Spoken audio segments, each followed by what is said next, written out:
but we've had answers as to why those regional governments feel that those suspensions took place. I also want to point out at this stage, when we talk about the problems, we're almost always talking about error, not fraud. And there's a big difference between error and fraud. Very, very few cases are fraudulent. Most of the cases and issues we've come across have been the result of error. People haven't done things deliberately.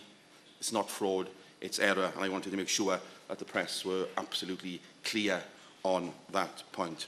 You know, we are trying to improve things, but sometimes we need help in getting the message out to the residents and citizens in the regions we visit. So I thank you for your help, and hopefully after our visit and listening to me this morning, you will recognise that we are not men in black who have come here to criticise. We have come here to help, and hopefully we will be helpful, and we'll make sure in the future Spain spends the money properly on EU structural funds, and therefore the citizens of Spain and the regions of Spain will benefit from those funds, and Spain will get out of its current economic difficulties with the help of the European Union. I'll conclude there. Muchas gracias.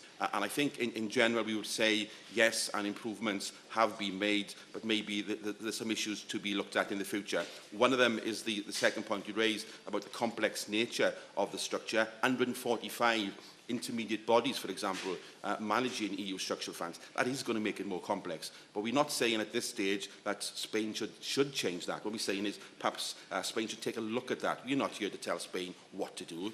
We've raised this as an issue. It's up to Spain to decide for themselves whether they should change that.